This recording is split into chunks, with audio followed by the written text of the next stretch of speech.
নমস্কার বন্ধুরা, সকলকে আমার চ্যানেলে স্বাগত। রাজ্যের সমস্ত রাজ্য সরকারি কর্মচারীর পাশাপাশি সমস্ত ধরনের সরকার প্রসূত বিদ্যালয়ের শিক্ষক, শিক্ষিকা, শিক্ষাকর্মী এবং এদের পাশাপাশি রাজ্যের সমস্ত অন্যান্য দপ্তরের কর্মচারী, যেমন পঞ্চায়েতের স্টাফ বা মিউনিসিপ্যালিটি দপ্তরের কর্মচারী বা কর্পোরেশনের কর্মী বা লাইব্রেরির কর্মচারী এবং এদের পাশাপাশি রাজ্যের সমস্ত পেনশনার এবং ফ্যামিলি পেনশনারদের জন্য পশ্চিমবঙ্গ রাজ্য সরকারের তরফ থেকে মাইনে এবং পেনশন সংক্রান্ত একটি অত্যন্ত গুরুত্বপূর্ণ অর্ডার জারি করা হয়েছে। কি সেই অর্ডারে কী বলা হয়েছে সকল কিছু আজকের ভিডিওতে বিস্তারিতভাবে আলোচনা করব। ভিডিওটি অত্যন্ত গুরুত্বপূর্ণ, তাই সকলে অবশ্যই প্রথম থেকে শেষ পর্যন্ত ধৈর্য সহকারে দেখবেন এবং ভালো লেগে থাকলে অবশ্যই একটি লাইক করবেন এবং সকলের সঙ্গে শেয়ার করবেন।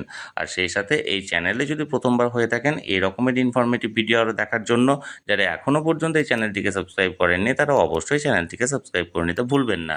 তাহলে চলুন আমরা বিস্তারিত জেনে নিই।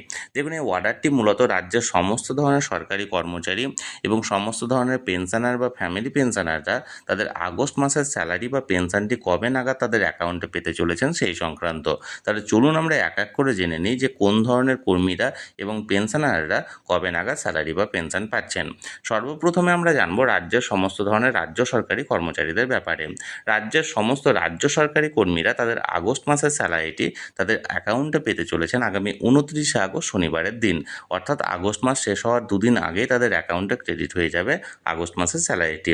এবার রাজ্যের যে সমস্ত সরকার প্রসূত বিদ্যালয়ের শিক্ষক, শিক্ষিকা বা শিক্ষাকর্মীরা আছেন তারা তাদের এই আগস্ট মাসের স্যালারিটি পেয়ে যাবেন ঠিক তার দুদিন পরে, অর্থাৎ 31শে আগস্ট সোমবারের দিন। যেহেতু 30শে আগস্ট এখানে রবিবার থাকছে, তাই 31শে আগস্ট তাদের অ্যাকাউন্টে ক্রেডিট হয়ে যাবে তাদের আগস্ট মাসের স্যালারিটি।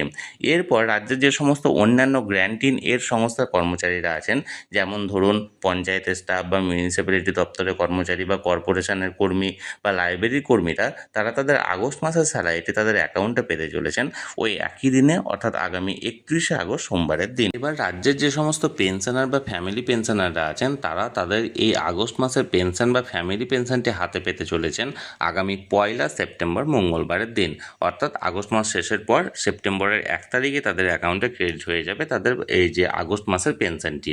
এবার রাজ্যের যে সমস্ত কন্ট্রাকচুয়াল কর্মী বা প্যারা টিচার বা এসএসকে বা এমএসকে বিদ্যালয়ের শিক্ষক শিক্ষিকারা আছেন তারা তাদের এই আগস্ট মাসের স্যালারিটি তাদের অ্যাকাউন্টে পেতে চলেছেন আগামী ওই একই দিনে, অর্থাৎ 1 সেপ্টেম্বর মঙ্গলবারের দিন।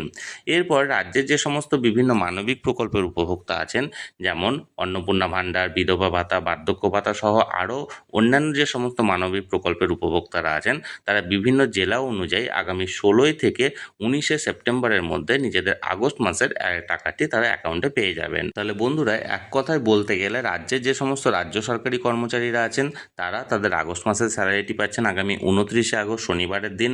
রাজ্যের যে সমস্ত সরকার প্রসূত বিদ্যালয়ের শিক্ষক, শিক্ষিকা বা শিক্ষাকর্মীরা আছেন তারা তাদের আগস্ট মাসের স্যালারিটি পাচ্ছেন 31শে আগস্ট সোমবারের দিন।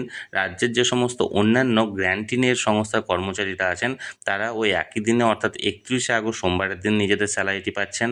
রাজ্যের সমস্ত পেনশনার বা ফ্যামিলি পেনশনাররা আগামী 1 সেপ্টেম্বর মঙ্গলবারের দিন নিজেদের পেনশনটি পাচ্ছেন। রাজ্যের যে সমস্ত কন্ট্রাকচুয়াল কর্মচারী, প্যারা টিচার, এসএসকে বা এমএসকে বিদ্যালয়ের শিক্ষক শিক্ষিকারা আছেন তারা 1 সেপ্টেম্বর মঙ্গলবারের দিন পাচ্ছেন।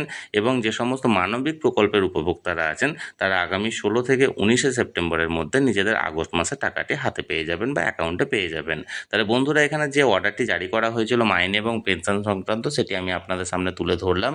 এই নিয়ে যদি আপনাদের কোনো প্রশ্ন থাকে বা কিছু জানার থাকে অবশ্যই কমেন্ট করুন। আর এই ভিডিওটি ভালো লেগে থাকলে অবশ্যই একটি লাইক করুন এবং সকলের সঙ্গে শেয়ার করুন।